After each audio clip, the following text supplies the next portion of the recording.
4.5 ஆண்டு கால ஆட்சியில்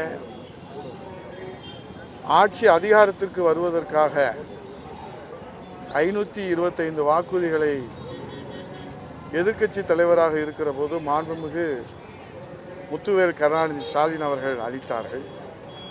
நிறைவேற்ற முடியாத மக்களின் ஆசையை தூண்டுகிற, மக்களிடத்திலே ஒரு பேராசையை தூண்டுகிற வகையில் அந்த வாக்குறுதிகள் எல்லாம் கொடுத்துவிட்டு இப்போது 4.5 ஆண்டு காலம் இந்த ஆட்சி நிறைவு பெறுகிற தருவாயிலும் கூட அந்த வாக்குறுதிகளை 10% கூட முழுமையாக நிறைவேற்ற முடியாமல் நிலவரம் கலவரமாக இருப்பதை விளம்பரம் மூலமாக அவர் மறைக்க முயற்சிப்பதுதான் இன்றைய முதலமைச்சருடைய பிரதான கடமையாக இருக்கிறது.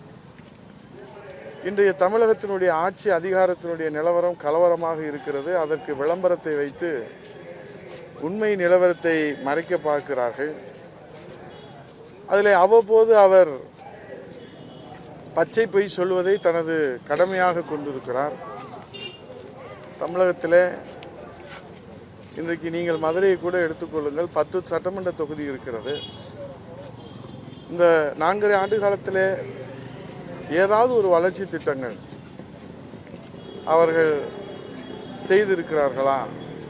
மெட்ரோ ரயில் திட்டம் அம்மாவுடைய அரசில் அறிவிக்கப்பட்டது. ஆட்சி மாற்றம் ஏற்பட்டதாலே அதை நிறைவேற்றுவதற்கு இந்த அரசு எந்த முயற்சியும் எடுக்கவில்லை, ஆனால் அறிவித்தார்கள்.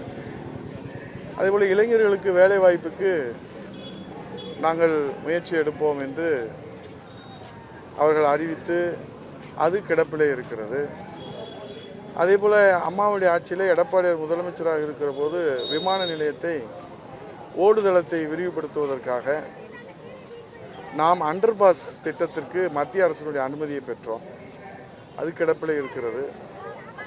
அதேபோல் மதுரை மாவட்டத்தில் பல்வேறு வளர்ச்சி திட்டங்கள், எந்த வளர்ச்சி திட்டங்களும் கண்ணுக்கு எட்டிய தூரம் வரை நமக்கு தெரியவில்லை. பிளே ஸ்டோர் மற்றும் ஆப் ஸ்டோரில் இருந்து பாலிமர் செயலியை QR கோடு மூலம் பதிவிறக்கம் செய்யுங்கள்.